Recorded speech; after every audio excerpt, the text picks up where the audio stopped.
The NFL season is finally here. That's enough. Let's go. It's Football Takeover YouTube show. Come on.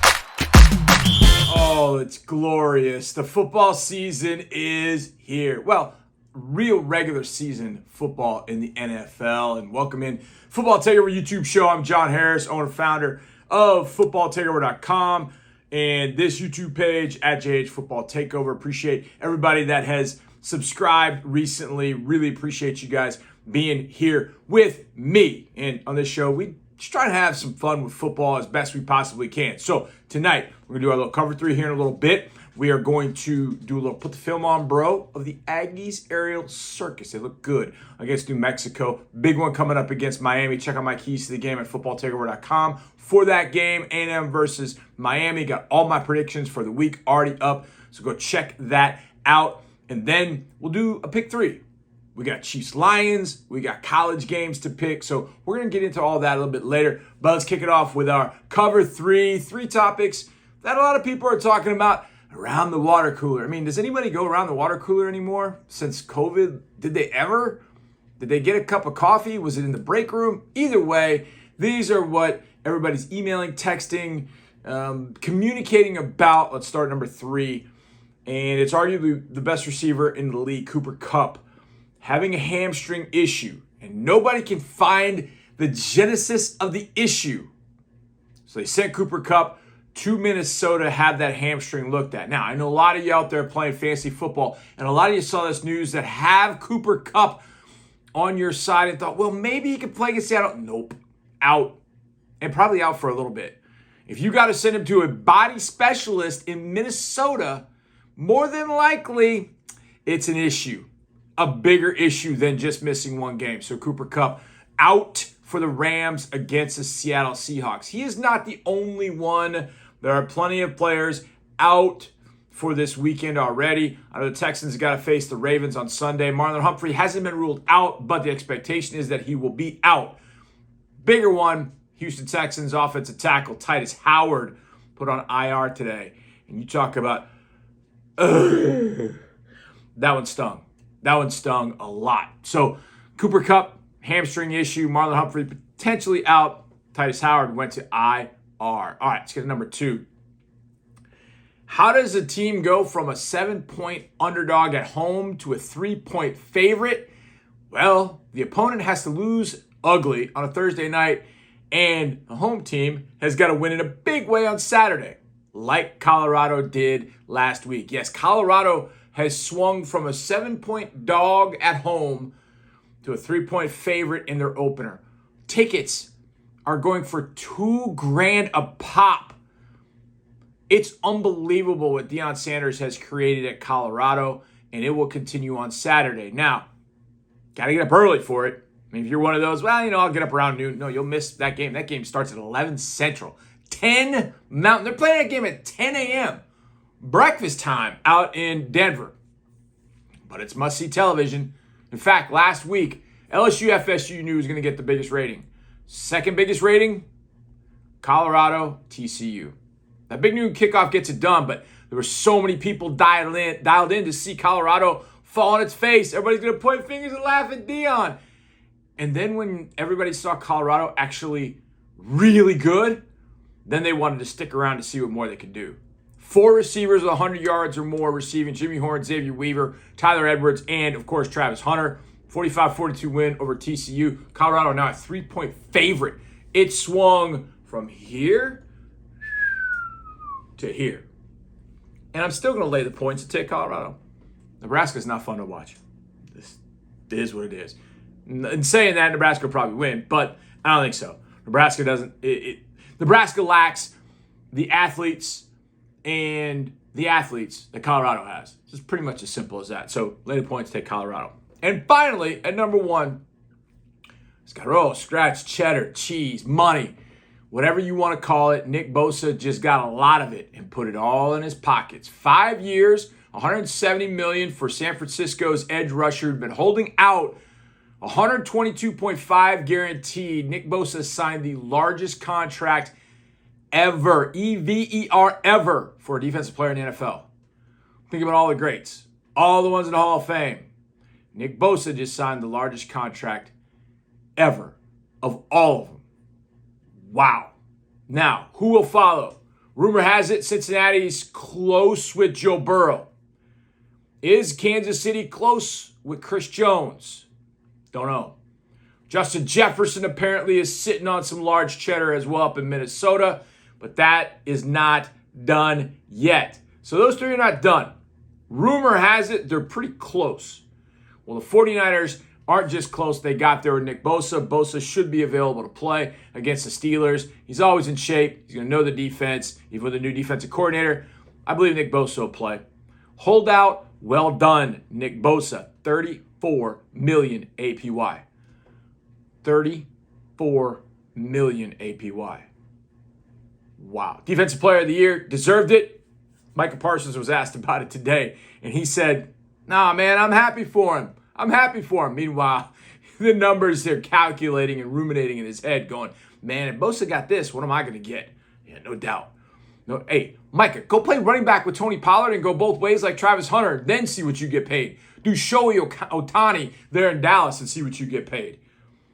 Man, that's some cheddar for Nick Bosa. Congrats, man. Congrats to Nick Bosa. All right, that's your cover three. All right, last week at College Station, New Mexico, ran into an offensive buzzsaw.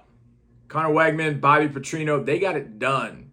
Let's put the film on, bro, for how the Aggies looked against New Mexico. All right, we're going to finish on this touchdown to third to Noah Thomas here for the Aggies aerial circus, in large part because I'd seen enough. I couldn't watch this defense anymore for New Mexico. I could watch this passing game all day long, but we're going to finish here. Low red zone. How effective can you be in a low red as a young quarterback and as an offense? It's great stuff here. So, motion tight end, kind of a stack, almost like a tight fullback alignment. But as a defense, you probably got to treat this like a bunch. More than likely, that's the way you should. But New Mexico's not totally going to do that. They're going to try and match up out of this man-to-man, which, again, surprising, not really. But you're going to get, again, good protection by running back Ruben Owens after the play-action fake. He's going to get that defender just enough. That's a defensive end. And he gets just enough. Now, Connor knows, okay, Ruben's probably going to struggle. But if I buy myself some time here and some space, Mahomes does this, Caleb Williams does this, just back up a little bit just so you can make a clean throw to an open receiver. Oh, look, Noah Thomas is wide open. Now, how did he get wide open? Well, glad you asked. So after the tight end goes in motion, you can see him right there. He's going to go to the flat. Now, again, remember how I said you probably want to treat this like a bunch. Now, there are different ways to play the bunch depending on how the receivers are going to come out of here. Now, what's interesting here is Moose is trying to set a pick here because he's either setting a pick for Evan Stewart coming across or he's thinking he's got to pick the guy they think is Noah Thomas's guy. So Moose is going to kind of jump into, oh, there we go. He's going to kind of jump into number 7. Well, it looks like number 7 actually had him in man-to-man coverage. So again, it turns into man-to-man coverage. But the safety is so far inside, you can see him inside here. Then when Thomas gives him kind of that hot foot, look how far he is inside. Connor knows exactly where he's going with his ball because he knows that corner is going to jump that route. That's his man. And he knows this guy's got no shot. So throw it to this edge right here, this corner right here, and let your 6'6" receiver go get it. I mean, look, he's got 3 yards of separation. He's plastered here. He's plastered here. This guy's staying with Stewart. That guy has no chance. And look at all this room back over here to throw the ball. Moose is still blocking out his guy, so good for Moose. But this throw was going to number 3 the entire way. And look, corner's like, wait, I can go help on that? Nope, no, you can't. Touchdown, Noah Thomas. I'll give 22 some credit. He actually got close and in phase because that ball didn't have as much juice on it as it could have because Connor had to fade away a little bit, giving a little bit of the pressure. I think Connor's teaching point here from Bobby Petrino would be, hey, this ball is probably, that's a little bit too much of a 3 ball. We need a little bit more of a 2 ball. I don't think it needs to be lasered in there, but you don't need to have too much loft on it. But hey, you got a 6'6" wide receiver. You got to give him a chance. Not only to give him a chance, it came through. There's a 3rd touchdown for Noah Thomas, and it wasn't even the second half yet. If A&M can throw the ball like this, which I think it can all year long, with these guys, 1, 3, and 7, you're going to have a hard time stopping the Aggies led by Bobby Petrino and second-year quarterback Connor Weigman. Well, they got a big one this week against University of Miami down in Coral Gables. The last time the Aggies were in Miami, Dennis Francione, how do I say this right? It didn't go well. And then afterwards, a newsletter was found out. And then Dennis Francione no longer was the Aggie head coach.